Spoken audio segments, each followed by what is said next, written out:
With pre-season officially over, it is time now to finally speak about how good this pre-season was.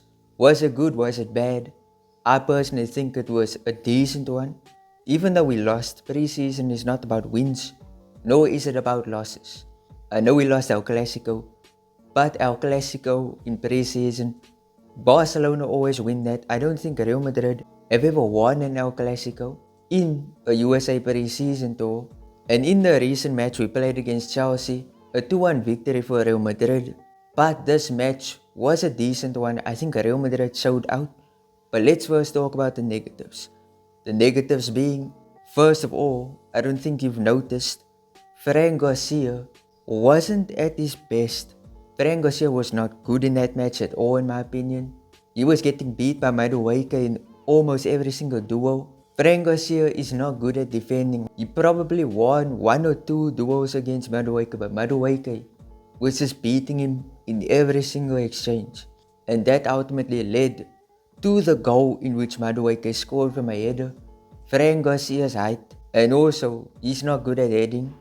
Madueke just leaped over him, scored, passed Courtois, and Chelsea, that's how they scored.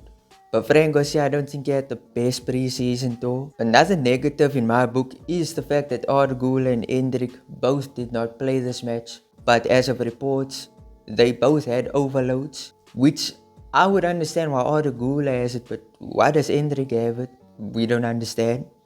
Hendrik played way less minutes than Arda Güler did, but you know, different fitness levels. And overall, Hendrik just did not have the best pre-season tour. People are hating on him. I think it's too soon. Let's give him about 2 months before we say that he is a flop. But let's just be honest, that price tag on him, Real Madrid bought him in for 60 million euros and about 10 million more add-ons. So that goes up to 71 million. With Hendrik, that price tag, it's so much pressure on him. And with him, he didn't deliver yet. But remember, many of the youngsters who join Real Madrid, they don't deliver instantly. Unless they Jude Bellingham. But overall, he just came from the Brazilian league to a big club like Real Madrid. We need to give him time. But now we need to talk about the positives, because Vinny Jr. is back. Vinny Jr. was cooking. He went up against Reece James and they had a nice one-on-one, because Reece James did beat him in some exchanges. Vinny beat him in some exchanges. But overall, it was nice to watch that. It made the pre-season match a bit more fun to watch. Overall, Real Madrid were dominating. Vinny, Rodrigo and Brahim, them three together, they are out of this world. But you see Mbappe is coming, so it's gonna be fun. By the way, Kylian Mbappe is joining the club today. And as you can see the pictures of him in Madrid so far, it's looking exciting. The next match is against Atalanta in the UEFA Super Cup. And I believe it's the 14th of August. That's going to be a big test. And it's a final, so it's a must win. But let's talk about players that were impressive in this Chelsea match. Nico Paz and Mauro Martin, let's talk about them. Those two, they are just on a different level. We know academy players, they don't usually settle in fast. They don't usually play up to the speed of the first team. But those two are just above the rest. They are so far above the other academy players. They need development. Mauro Martin can stay at the club, but Nico Paz needs to leave. But if they both leave, they need new clubs urgently. The Real Madrid need them to develop, then bring them back.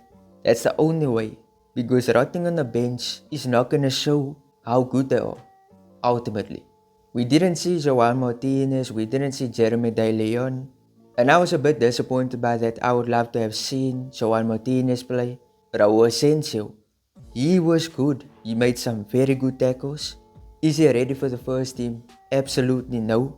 But he could be a good squad player if anyone gets injured, or he can be used for Copa del Rey matches. I think that's the approach. That's where we should be using this guy. But Dani Ceballos was also good.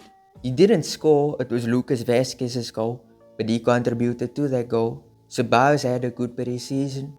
Whether he leaves or stays, I think he's good. He just turned 28. Should the team keep him? I think a good thing that could happen is Dennis Sabas leaving the club, Nico Paes staying. I think that would be great, but it doesn't look like that is likely. Brahim Diaz, we were speaking about how Vinny, Rodrigo and Brahim were performing. Brahim was performing.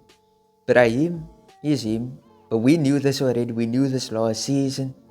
This guy is so good, he scored, and this just shows you how the competition is going to be in the attack. I won't be surprised if someone loses a spot in the attack. I don't think it's going to happen. I don't think Rodrigo loses a spot. I don't think Mbappe does. Neither does Vinny. But it's going to be interesting. Either Arda Güler or Brahim gets into that first team. It's going to be exciting. The season is approaching. Atalanta is approaching.